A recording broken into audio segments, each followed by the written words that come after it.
스페인의 교육가 우나무노라는 사람이 있는데요. 그 사람이 이런 말을 했습니다. 사랑받지 못하는 것은 슬픈 일이다. 그러나 사랑을 할 수 있는 존재가 없다는 것은 더욱 슬프다라고 말했어요. 우리가 이 마더스데이, 어머니 날이 되게 되면은 비록 멀리 계셔서 잘 섬기지는 못했지만, 그러나 어머니께서 살아 계실 때와 그렇지 않을 때가 참 많이 다르다라는 것을 이렇게 느낍니다.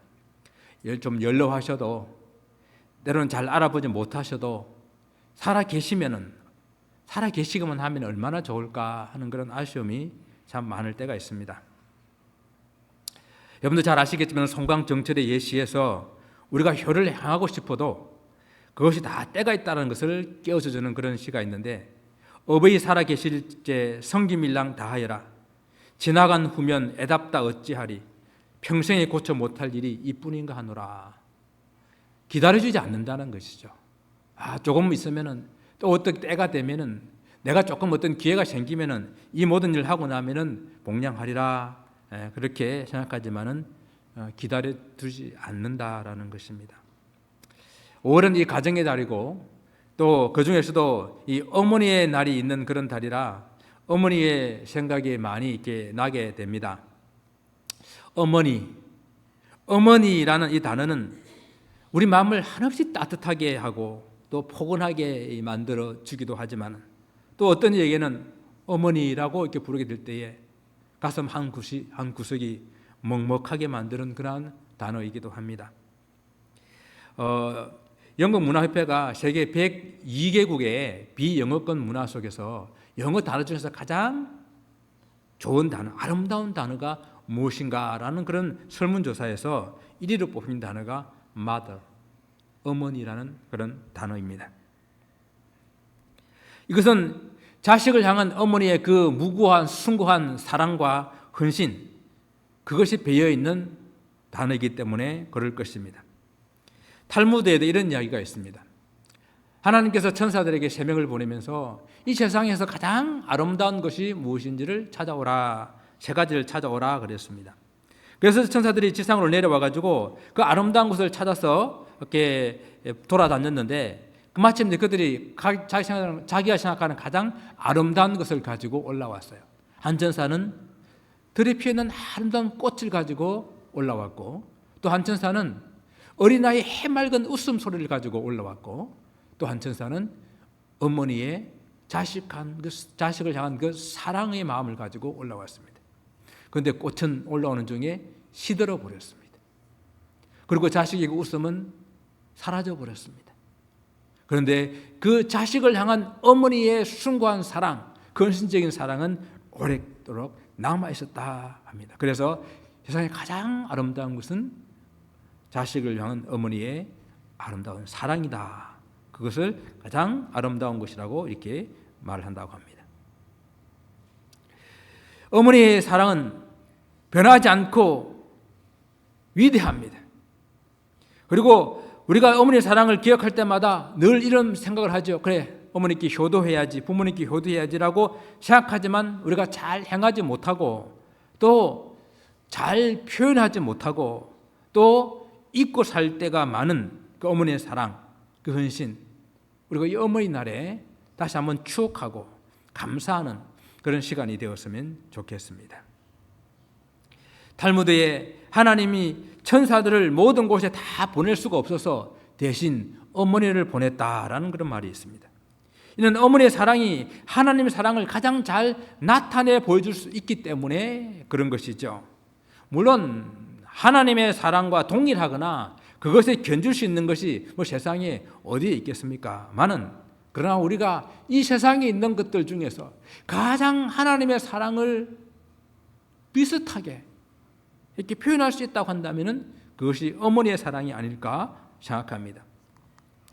성경 이사야 49장에서 이런 말씀이 있습니다. 여인이 어찌 그 젖먹는 자식을 잊겠으며 자기 태에서 난 아들을 긍휼히 여기지 않겠느냐. 그들이 혹시 잊을지라도 나는 너를 잊지 아니할 것이라. 이사야 49장 15절의 말씀입니다. 이 본문은 물론 하나님께서 결코 그 사랑하는 자녀들을 잊지 않으시고 버리지 않으신다는 것을 강조하기 위해서 비록 이 땅에 어머니라 할지라도 혹 그 자식을 잊을 수 있고 버릴 수 있는 그런 상황을 설명한 것이긴 하지만은 그래도 이 땅 가운데서 그 하나님의 사랑과 견줄 수 있고 그 하나님의 사랑과 비교할 수 있는 그런 사랑이 있다고 한다면 그것은 어머니의 자식을 위한 사랑이기 때문에 오늘 이 말씀이 있는 것이거든요. 어머니의 사랑은 하나님의 사랑의 모형이라고 할 수가 있습니다.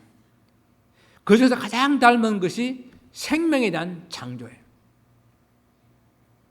하나님께서 어머니의 자궁에 생명을 10달 동안 이렇게 품게 하시고 그리고 해산의 고통을 통하여서 생명을 탄생케 하심으로 이 땅에 생명의 경외함을 알게 하는 것, 그것이 어머니를 통해서 우리에게 주시는 것입니다.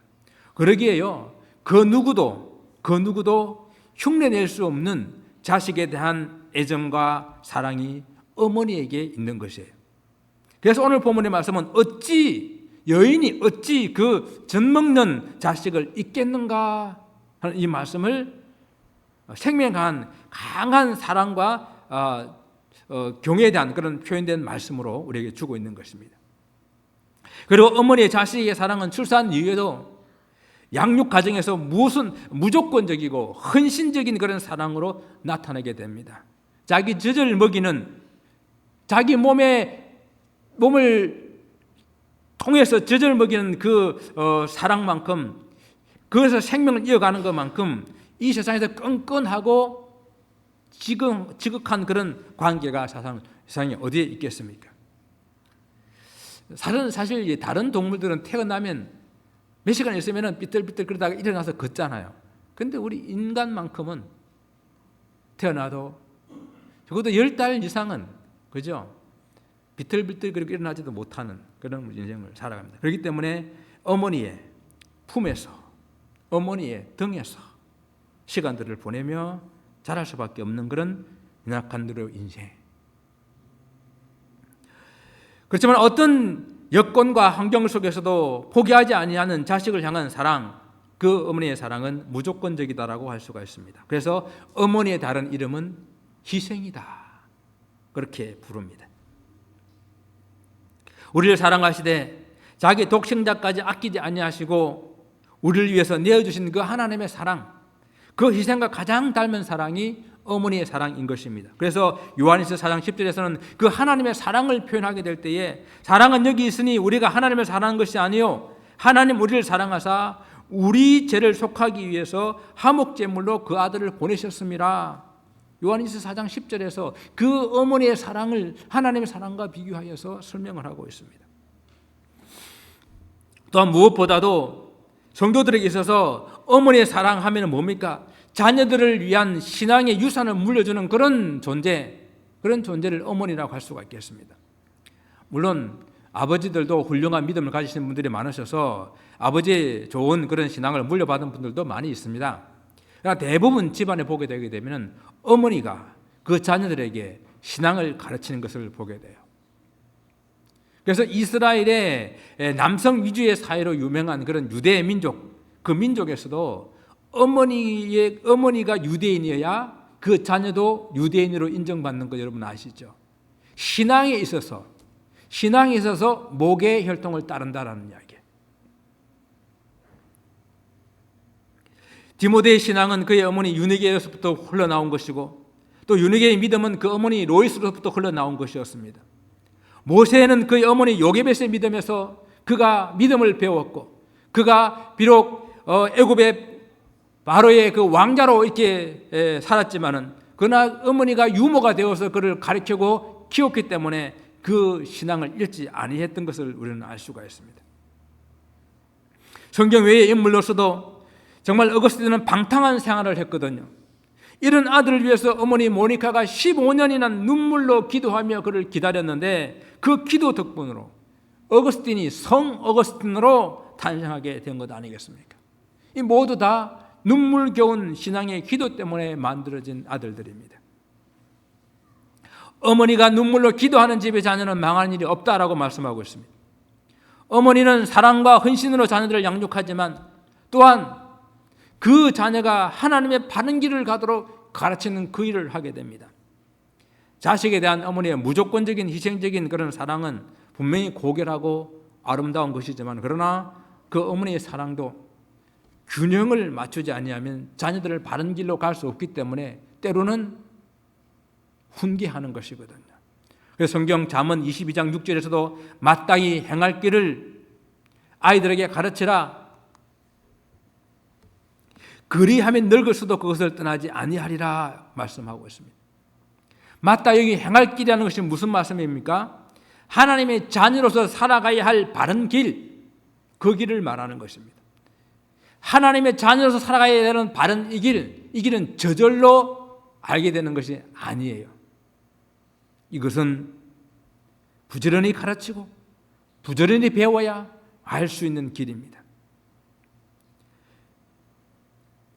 그리고 반복된 훈련으로 내 몸에 익혀야 그렇게 살 수 있는 길입니다. 여러분, 유대인의 교육하면 생각나는 단어가 있습니까?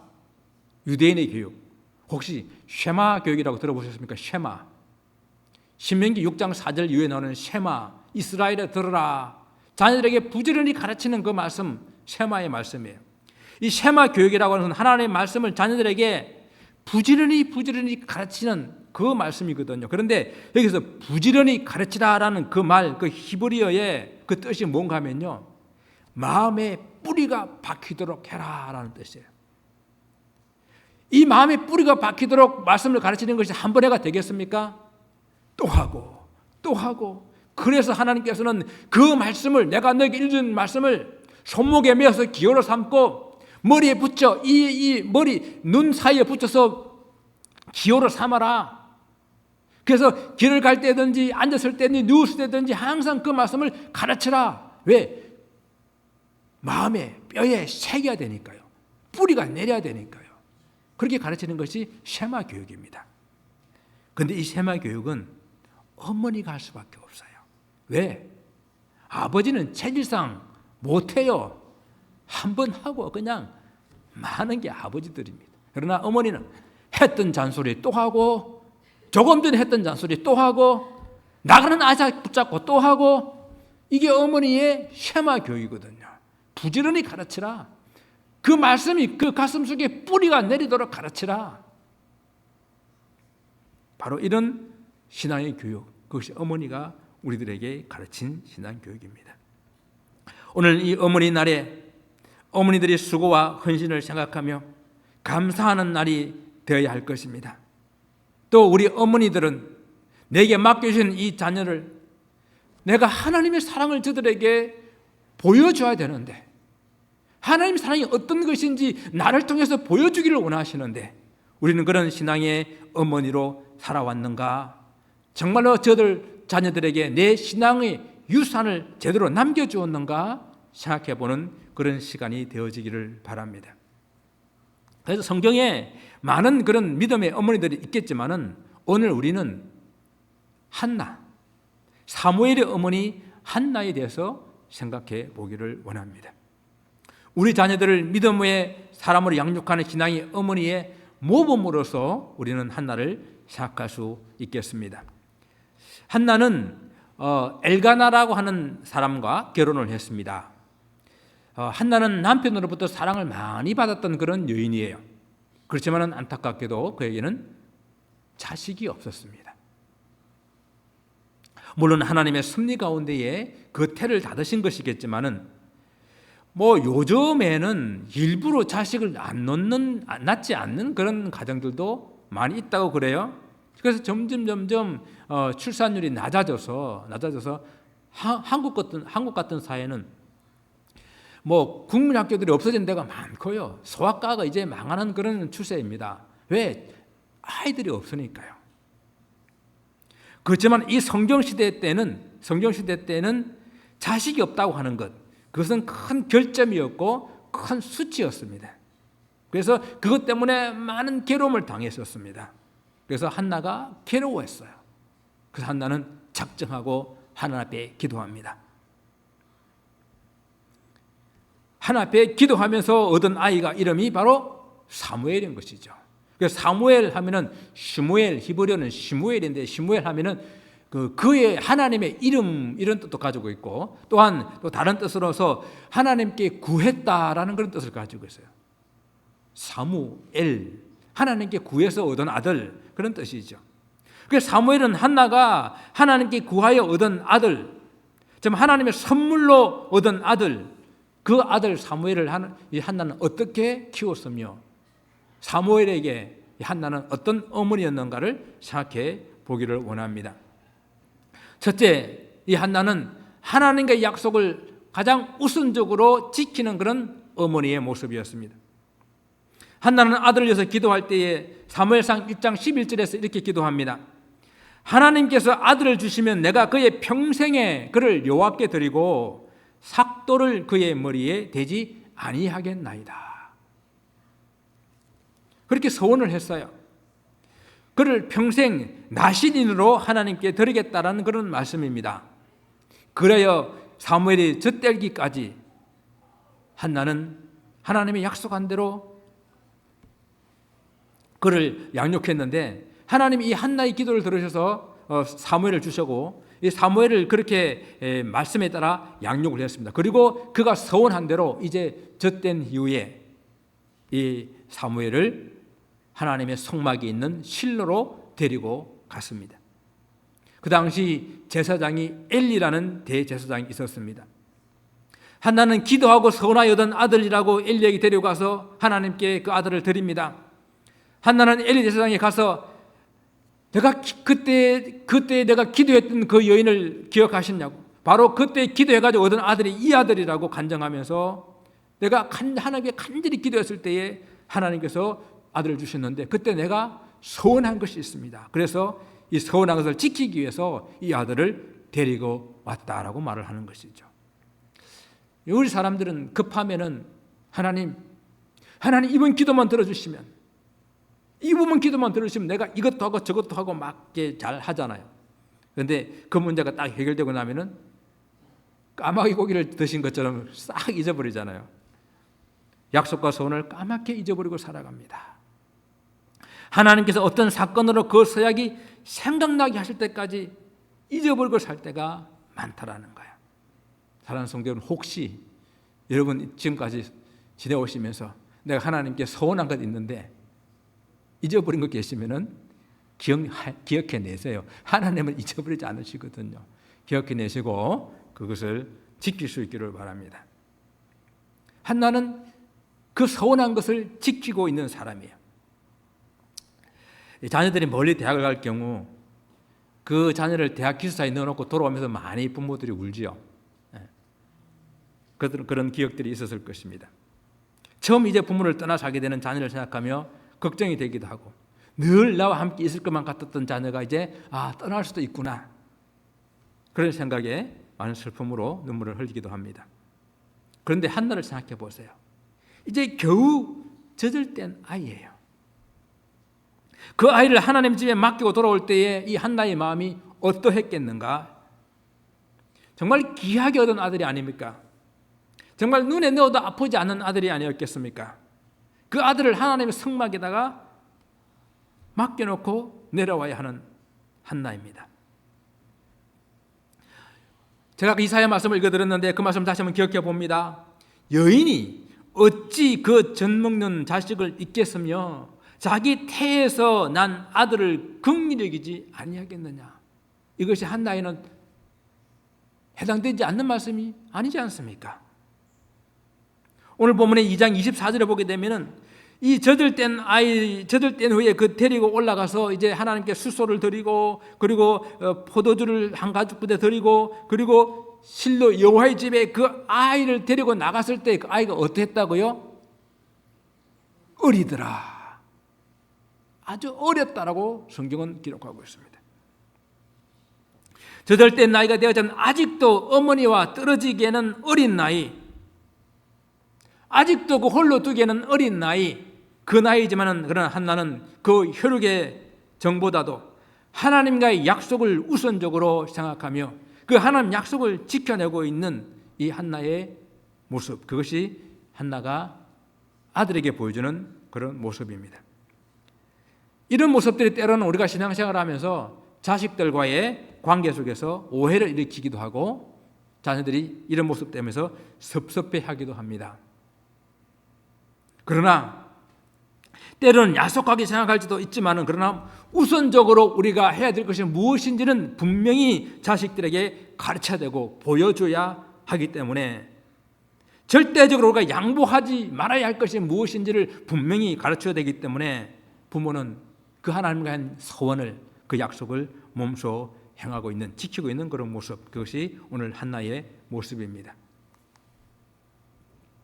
그러나 또한 한나가 아들을 주시면은 하나님께 바치겠다고 이렇게 서원을 하고 그 서원을 지켰다고 한나가 한 일이 다 한 일인가, 끝난 일인가, 그 사람은 참 믿음이 좋은 사람이구나 라고 생각하기 쉽습니다. 그러나 한나는요, 그 사무엘에 대해서도 정성을 다해서 양육하는 그런 어머니였습니다. 하나님께서 한나의 기도를 들으셔서 한나의 태를 여시고 잉태하게 하실 때부터 그녀는 서원대로 평생을 아들을 나실인으로 드렸습니다.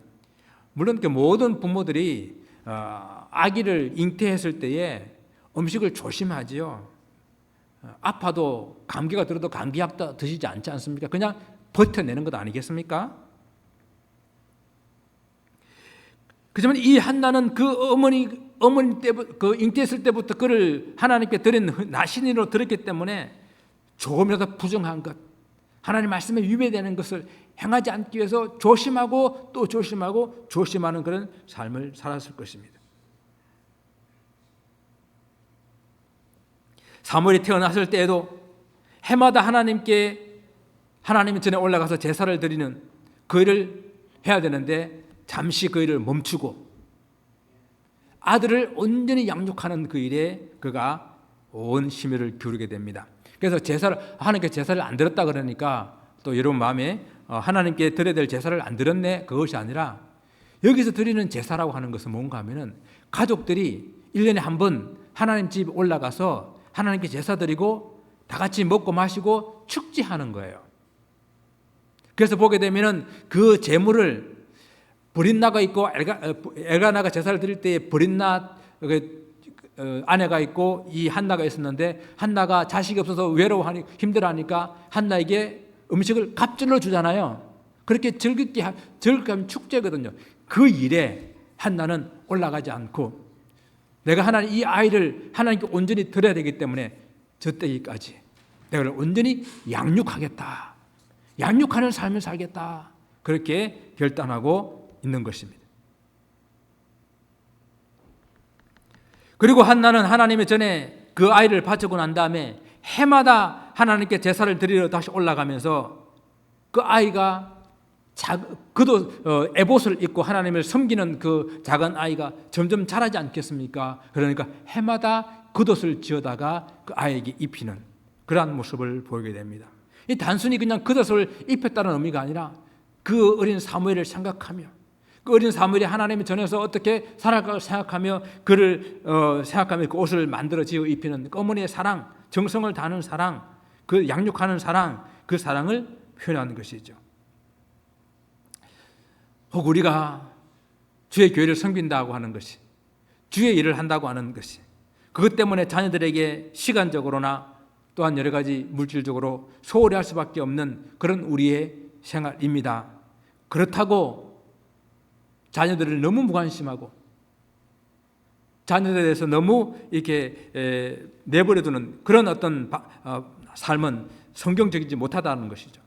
그래도 우리가 할 수 있는 대로 자녀들을 살피고 관심 갖고 돌볼 수 있는 그 일도 우리는 병행해서 해야 됩니다. 시간이 없는 중에서도 하려고 애쓰는 그런 모습과 나는 교회 가서 기도하는데 내가 하나님 일을 하는데 하고 그냥 방치해 두는 거는 천지 차이예요. 시간 없는 시간 가운데서도 부족한 가운데서도 그 자녀들을 향한 시간을 내고 마음을 쏟고 하는 그런 모습들을 함께 보일 때에 그 자녀들은 바쁘신 가운데서도 힘드신 가운데서도 우리를 이렇게 사랑하는구나 느끼게 되는 것이거든요. 기도하면 된다. 나는 신앙생활 잘하면 된다. 그렇게 해서 자녀들을 방치하는 일은 옳지 못하다라는 것입니다. 또한 세 번째, 이 한나는 정말 신앙의 모범이 되는 그런 어머니의 모습을 보이고 있습니다. 우리가 사무엘 하면 제일 먼저 여러분 생각나는 것이 어떤 모습입니까? 기도하는 사무엘 그림 여러분 기억나십니까? 오늘도 무사히라고 옛날에 버스라든지 보게 되면 앞에 붙어 있는 그 여자 같은 애가 기도하고 있는 이 모습, 오늘도 무사히, 그것이 바로 사무엘 아닙니까? 사무엘 하게 되면 기도하는 사람 생각나는 거예요. 왜? 그 어머니가 사무엘을 볼 때에 늘 기도하는 어머니였기 때문에, 기도의 신앙을 그 어머니가 사무엘에게 물려줬기 때문에 사무엘 하면은 그 어머니의 기도로 물려받은 사람인 것입니다. 기도로 사무엘을 낳았고, 기도로 사무엘을 키웠고, 사무엘이 여호와의 전에서 섬길 때도 매년 그는 하나님께 나가서 기도하는 제사 드리는 것을 멈추지 아니했고, 이것을 몸으로 직접 신앙의 삶을 보여주는 그러한 것입니다. 여러분, 자녀들을 가르치고 교육할 때에 말로서 이거 해라 저거 해라, 그것보다도 내가 직접 그 말씀대로 살아가는 것보다 더 좋은 교육 방법이 없습니다.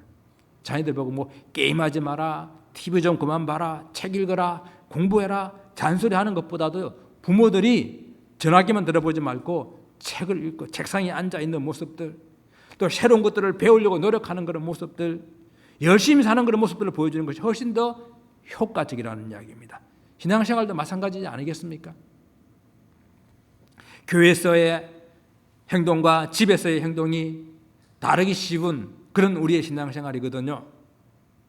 교회에서 집사님, 장로님, 권사님이면은 집에서도 집사님, 장로님, 권사님다운 그런 신앙의 모습을 보여야만 되는 것이거든요. 그것이 다를 때 우리 자녀들은 실망합니다. 낙심합니다. 신앙의 해이를 느끼게 됩니다. 최고의 신앙의 양육 방법은 내가 하나님 앞에서 그렇게 살아가는 것이거든요. 바로 한나는 그렇게 신앙의 모범으로서 살아갔기 때문에 그 신앙을 본받아서 사무엘도 기도하는 그런 사무엘이 되었던 것입니다. 그래서 사무엘은요, 정말 이스라엘에 꺼져가는 그런 신앙의 암흑기 속에서 다시 이스라엘의 빛을 비추는 그런 믿음의 사람으로, 선지자가 어떤 사람인지를 보여주는 그런 사람으로, 다시 사람들을 미스바에 모아놓고 그들을 회개시키고 금식하고 기도하는, 그래서 이스라엘을 회복시키는 그런 사람으로, 그런 믿음의 사람이 되었던 것입니다. 그가 고백하는 그 고백은 무엇입니까?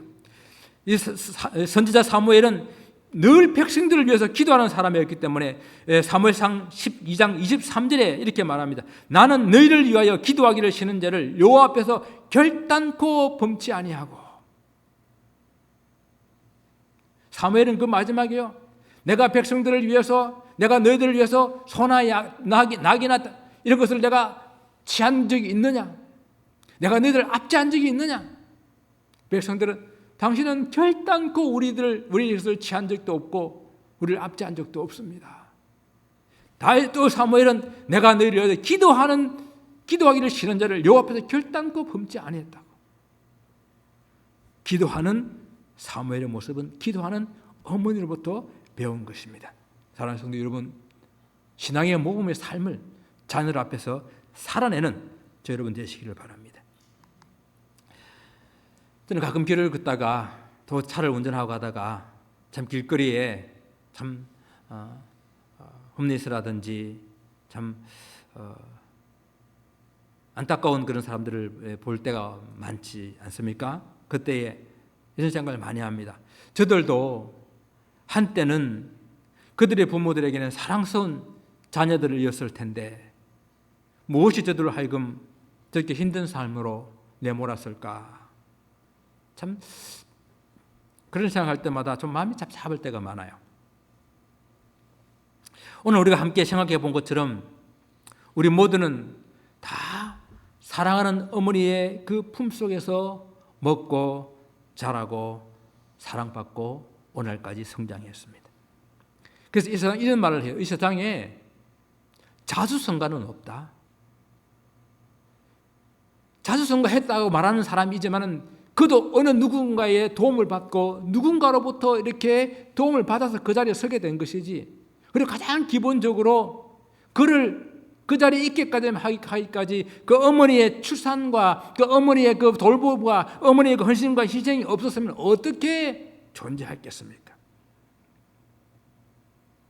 우리는 다 이 어머니의 사랑을 받은 사랑하는 자식들, 자녀들이거든요. 그래서 오늘 다시 한번 우리를 낳아주시고 사랑과 헌신으로 키워주신 어머니께 감사한 마음, 혹 그동안 잊어버리고 살았다고 한다면 다시 한번 기억할 수 있는 귀한 시간 되기를 바라고, 우리는 얼마나 하나님의 사랑이 이 어머니를 통해서 우리에게 주어져서 존귀한 존재로, 귀한 존재로, 사랑받는 그런 존재로 살아오게 되었는지를 기억할 수 있는 귀한 시간 되기를 바랍니다. 하나님 앞에 귀하지 않은 성도가 없는 것처럼 그 어머니 앞에서 귀하고 소중하지 않는 자식이 없거든요. 다 그렇게 사랑받고 우리는 자란 것입니다. 특히 우리에게 하나님의 사랑을 알게 하시고 하나님 그 신앙을 알게 하시고 신앙의 몸을 보여줘서 우리를 하나님의 사람 되게 가르쳐주신 어머니를 생각할 때마다 감사를 드릴 수 있기를 원합니다. 그리고 그 어머니를 마음껏 축복하며 할 수 있는 대로 공경하는 그런 시간들 될 수 있기를 바랍니다. 또한 어머니들은 우리는 어떤 부모였는지 한번 잠시 돌아보시며 내가 받은 사랑과 또 내가 받은 그 헌신의 만큼이나 자녀들을 사랑과 헌신으로 우리는 양육을 했는가? 특히 어머니들은 하나님께서 당신의 사랑을 나타내 보이라고 그 하나님의 사랑을 우리 마음속에 심어주셔서 자녀를 사랑해라고 했는데, 그런 사랑으로 자녀를 사랑을 하여서 정말 내 사랑을 통해서 그들이 하나님의 사랑을 느낄 수 있었는가 돌아볼 수 있는 시간이 되어서 우리가 그들에게 가장 중요한 신앙의 유산을 남겨주었는가 돌아볼 수 있기를 바랍니다. 여기 계신 분들 중에서는 감사하게도 아직 부모님께서 건강하게 생존해 계신 분들도 계십니다. 할 수 있는 대로 부모님을 공경하고 살아계실 때 한 번이라도 더 찾아가고 연락드리고 공경할 수 있기를 바랍니다. 잠언 23장에서 내 부모를 즐겁게 하며 내 낳은 어미를 기쁘게 하라고 성경은 우리에게 부모 공경에 대한 말씀을 명령하고 있습니다. 그러나 공경해야 할 부모가 혹 계시지 않거나 계셔도 멀리 계신 그래서 잘 모시지 못하는 분들이 사실 더 많지 않습니까? 저를 비롯해서 그런 경우에도 여전히 하나님 명령이 동일한데 저는 이렇게 적용을 하고 싶습니다. 그래서 우리 교회나 우리 주위에 이 연로하신 분들을 우리가 사랑하고 공경하고 그들을 섬기는 것이 하나님께서 우리에게 부모 공경해라는 이 말씀을 실천할 수 있는 그런 길이 아닌가, 동일한 하나님 명령으로 우리가 받기를 원합니다. 그래서 우리 교회에 연세 드신 분들을, 나보다 더 연장자이신 분들을 존경하고 공경할 수 있는 그런 우리가 되었으면 좋겠습니다. 성경은 우리에게 분명히 권면합니다. 너는 쇳머리 앞에서 일어서고 노인의 얼굴을 공경하라.